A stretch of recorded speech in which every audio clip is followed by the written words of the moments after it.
Oke, assalamualaikum warahmatullahi wabarakatuh. Eh, Alhamdulillah di kesempatan hari ini saya Subhan Abdi Mugis NIM 1218105. Eh, di kesempatan hari ini akan memaparkan materi tentang toharo dan syarat wajib toharo.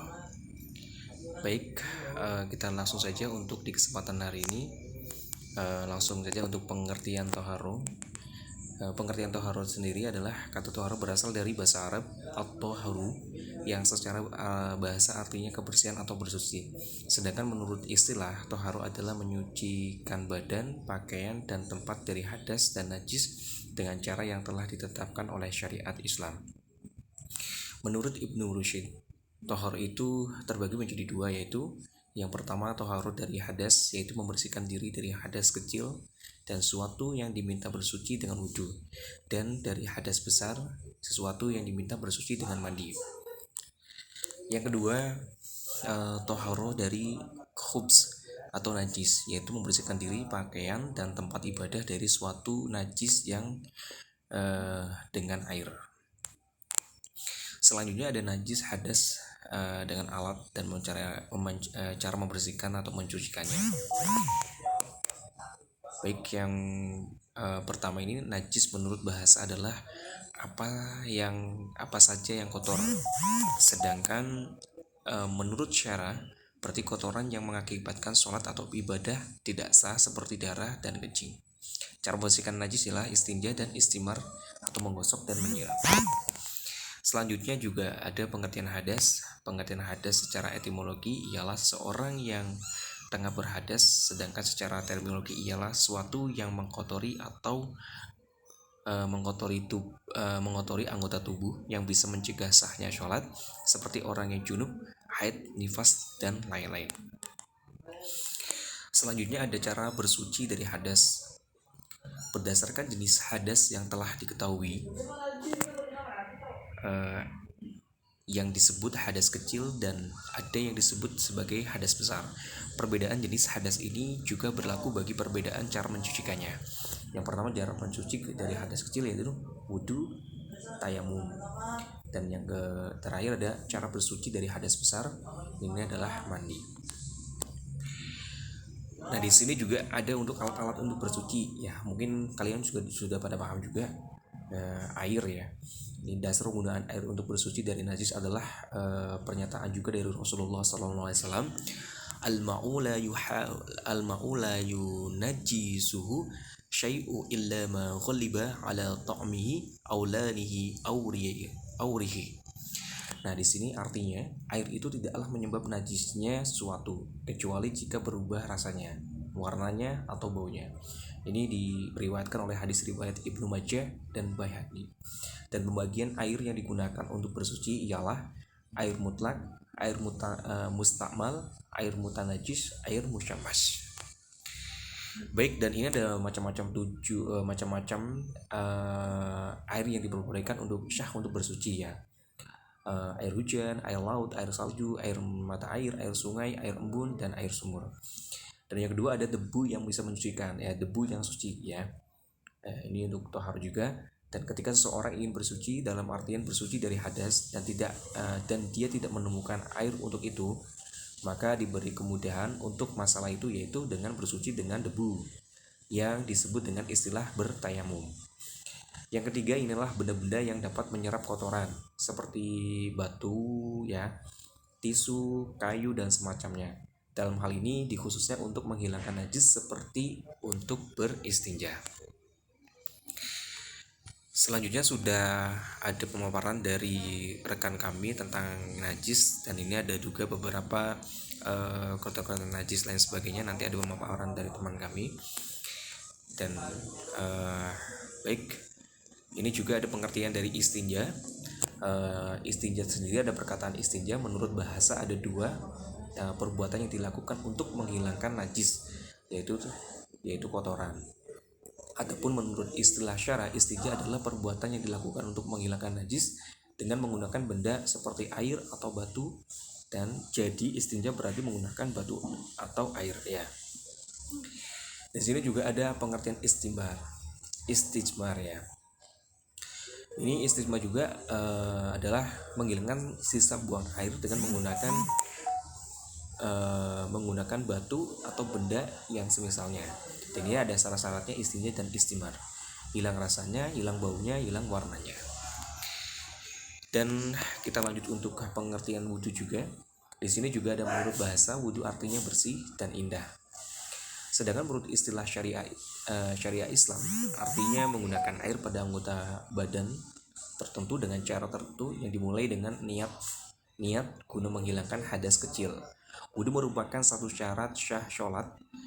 Orang yang akan sholat diwajibkan berwudhu lebih dahulu. Tanpa wudhu sholatnya tidak sah. Ya, mungkin sebagian sudah pada paham. Next, dan ini juga langsung saja untuk pengertian mandi juga. Di sini ada pengertian mandi. Mandi adalah meratakan air ke seluruh tubuh dengan tujuan untuk menghilangkan hadas besar. Manusia perlu mandi untuk menghilangkan mungkin bau, debu, dan sel-sel kulit yang sudah mati. Mandi bermanfaat untuk memelihara kesehatan, menjaga kebersihan, serta mempertahankan penampilan agar tetap rapi setelah mandi. Setelah mandi, manusia biasanya merasa segar, bersih, dan santai. Nah, di sini juga ada beberapa mandi ya, mandi wajib, mandi junub ya. Nah, yang pertama mandi yang dilakukan setelah bersetubuh ya, melakukan hubungan suami istri itu wajib untuk mandi wajib ataupun mandi junub. Yang kedua, setelah haid ataupun menstruasi atau wanita ya. Yang ketiga ada setelah melahirkan nifas atau wanita juga. Yang keempat, nah, meninggal dunia, itu juga mandi wajib. Dan itu ada mandi sunnah. Nah, ya. Ini mandi sunnah itu yang pertama mandi untuk sholat Jumat ya. Yang kedua mandi untuk sholat hari raya. Yang ketiga sadar dari kehilangan kesadaran akibat pingsan atau gila ya kan. Yang keempat mu'alaf, baru memeluk agama Islam ataupun baru memasuk agama Islam. Yang kelima setelah memandikan mayit ataupun mayat atau jenazah. Yang keenam saat hendak ihram. Yang ketujuh ketika akan syai. Yang ke-8 ketika hendak tawaf dan sebagainya.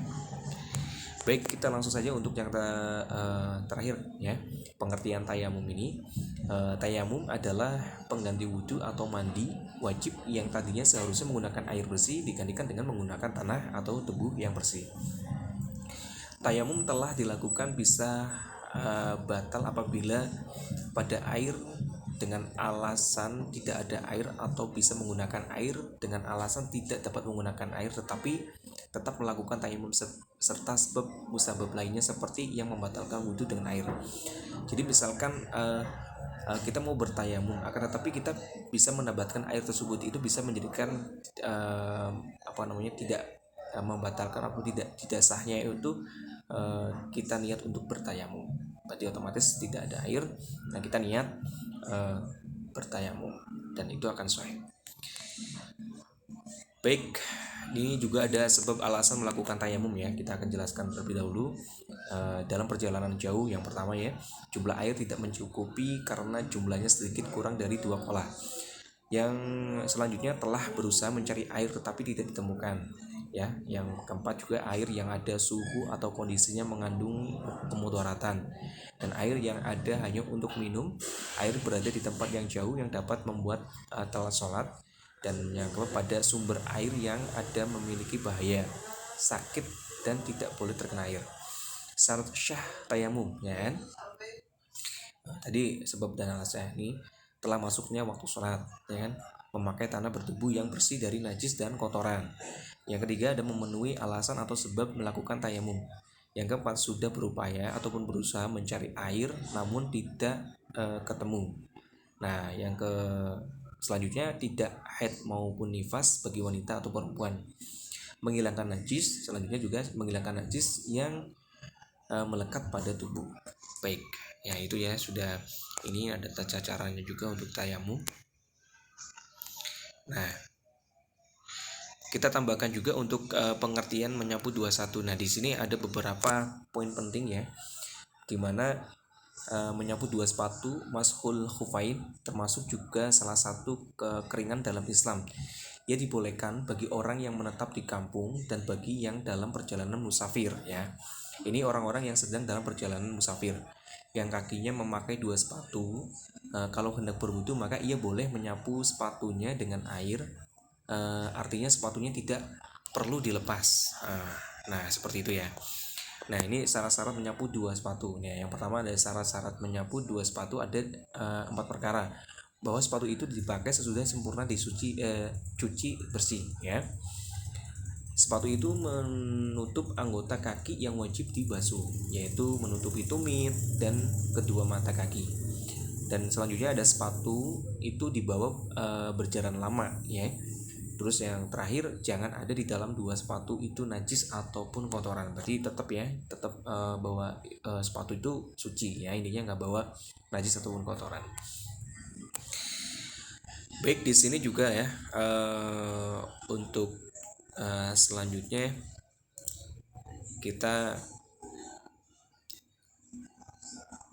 tentang dalil-dalil tohar juga ya.